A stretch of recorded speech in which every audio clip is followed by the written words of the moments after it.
আমার ভাই বাঁচতো, যদি একটা পাও কেটে দেওয়া হইতো তাও আমার ভাইটা বেঁচে থাকতো, আমার সামনে থাকতো, কিন্তু আমার ভাইটা বাঁচতে দেয় নাই। সবাই ওরা ছাদে খেলতেছিল, ছোট ছোট বাচ্চারা।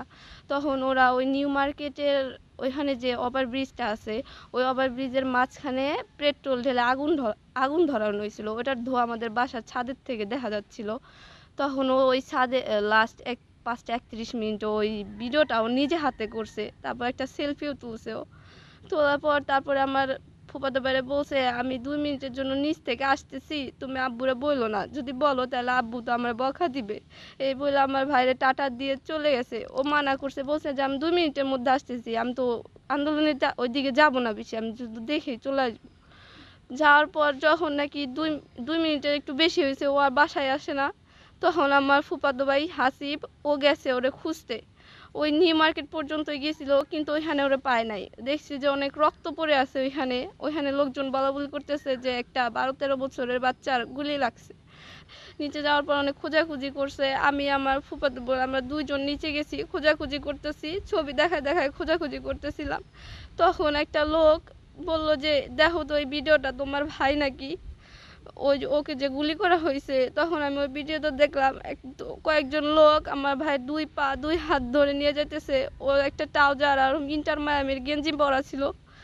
ওই ওর পায়ে যে রক্ত পড়তেছে, ও ছটফট করতেছে ওই ভিডিওর মধ্যে। গুলি লাগার পর তারপরে আমরা ওইখান থেকে এনামে চলে যাই, এনামে যাওয়ার পর লাশ পাই।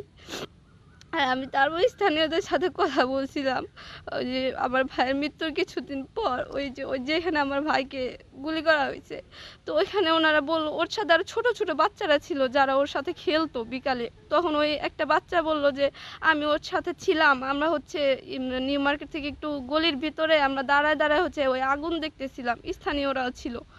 ওই টাইমে পুলিশ গুলি করতে করতে গলির ভিতরে ঢোকার পরে সবাই দৌড়াদৌড়ি শুরু করে। তখন আমার ভাই নাকি ওই সবার পিছনে পড়ছিল, পিছনে পড়ার পর ওরা আমার ভাইকে উদ্দেশ্য করে একটা গুলি করে, যে গুলি আমার ভাইয়ের পায়ের এই দিক দিয়ে ঢুকে ওই দিক দিয়ে বের হয়ে গেছে। তারপর আমার ভাই ওইখানে পড়ে গেছে রাস্তার মধ্যে। তারপর নাকি পুলিশ পিছন থেকে আসতেছিল আর বলতেছিল যে দৌড় দে নাহলে তোর আরেকটা গুলি করবো। আমার ভাই ভয়ে ওই গুলি করা অবস্থায় দৌড় দিছে, দৌড়ে প্রায় 15 মিটারের মনে করেন 15 ফুটের মতো রাস্তা ও গেছে। যাওয়ার পর ওর যেখান থেকে গেছে পুরো পা ছিলে গেছে ওর। তারপর ওইখানে একটা গলির মধ্যে গিয়ে যে ও পড়ছে, ওই দেয়ালে আমার ভাইয়ের 10 আঙ্গুলের রক্তের ছাপ এখনো রয়ে গেছে। ওইখানে পড়ে যাওয়ার পর এক লোক রিক্সাওয়ালা দৌড়ে দিয়ে আসছিল আমার ভাইকে বাঁচাতে। ওরা ওই আঙ্কেলকেও গুলি করছে আর উনি ওই স্পটেই মারা গেছে। তারপরে ওরা ওইখানে অনেকক্ষণ দাঁড়াইছিল, প্রায় 10 মিনিটের মতো।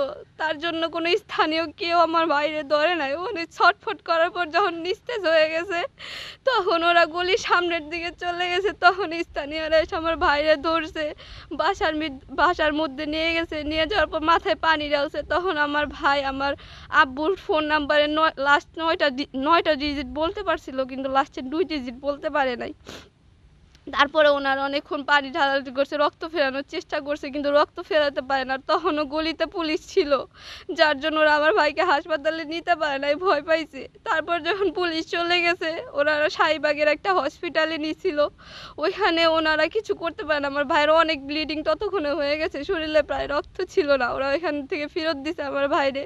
পরে এনামে নেওয়ার পথেই মারা গেছে আমার বাইরে। যদি ওরা পুলিশরা যদি একটু হাসপাতালে নিতেও দিত, হয়তো এত ব্লিডিং আমার ভাই হইতো না, আমার ভাই বাঁচতো, যদি একটা পাও কেটে দেওয়া হইতো তাও আমার ভাইটা বেঁচে থাকতো, আমার সামনে থাকতো, কিন্তু আমার ভাইটা বাঁচতে দেয় নাই।